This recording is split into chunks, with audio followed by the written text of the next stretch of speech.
Hey guys, I know it's been forever. I am so sorry. I have not made any tutorials in a long time.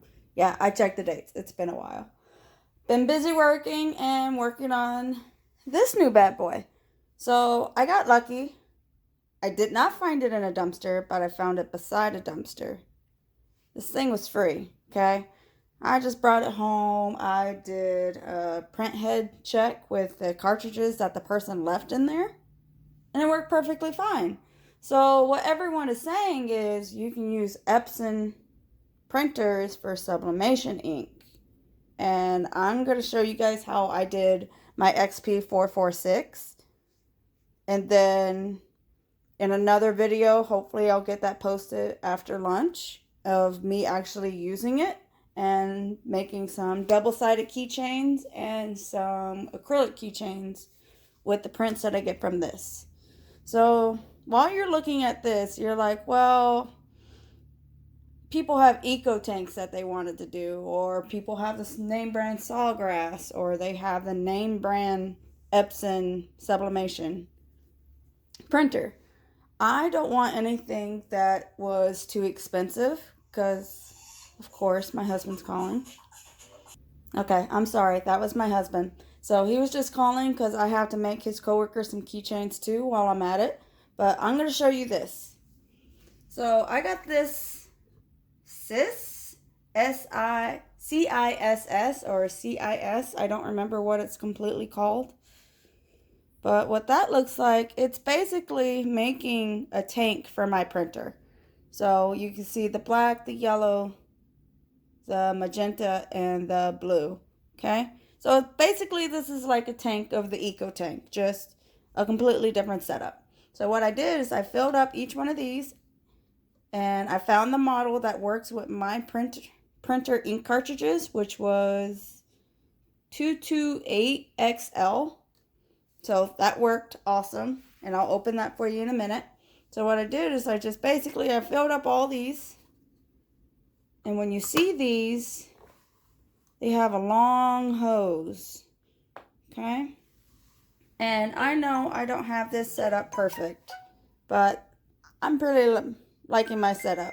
I'm only going to use it for basic sublimation keychains, and until I get a bigger press and learn how to do shirts, this is going to be my keychain printer. Because right now I'm using another small business, and I was going broke doing that, of having her make my prints.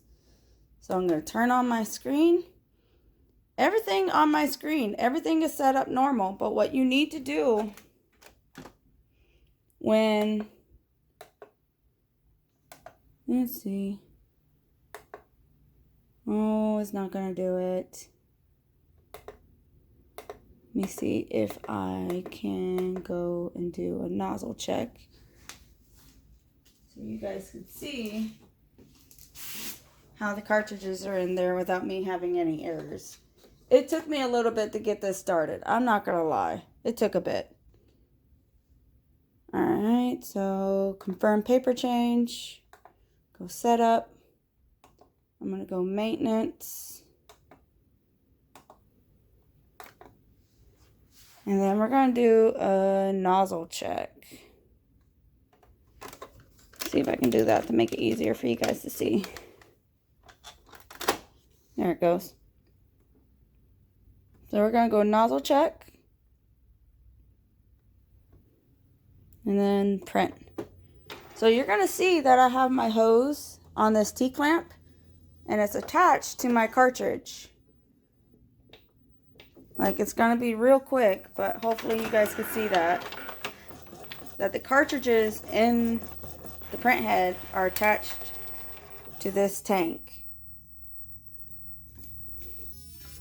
And it prints awesome. For a free printer and a $20 part, prints awesome.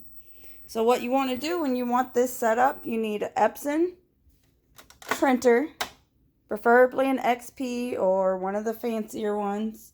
And then if you can find a size this is chipless. So you're going to have to go to inkchip.com, find the printer that they have available for those firmware, because The trick is that this is under old firmware from Epson now, so that way it doesn't give me any warning saying, hey, you're not using an Epson cartridge, you can't use it.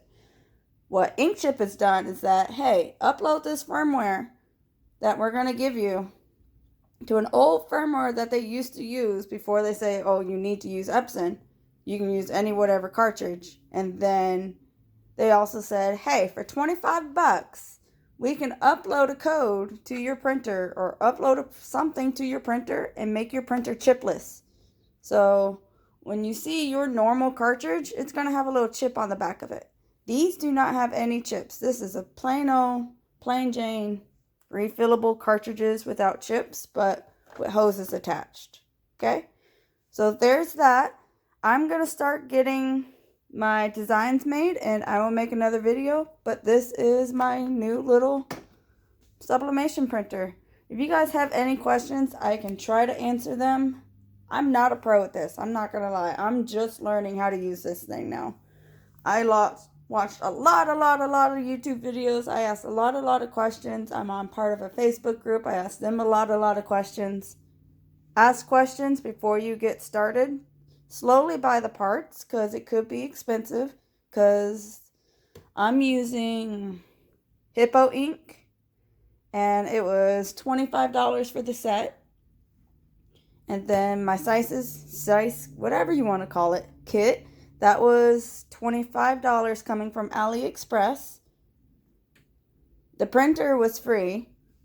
And then I bought some ASUP paper. That was about $18. And then my heat safe tape, that was about $4. So you're going to be spending about $60 to $80. So it all depends on how you want to get started. I'm not saying don't go buy an Inco-Tank. I'm not saying don't go buy one of these. But if you happen to have one of these in your house and you're not using it and it works just fine and you want to get into sublimation, I say go for it. Try this method. Or if you want to be, I don't want that process, I don't want the Inkchip firmware, I don't want the hassle, go for it. Go buy an Eco-Tank and then just put in the cartridges and go from there. But for a free printer and a few extra bucks to get me started, I have no complaints yet. So we're going to see how it works. So stay tuned.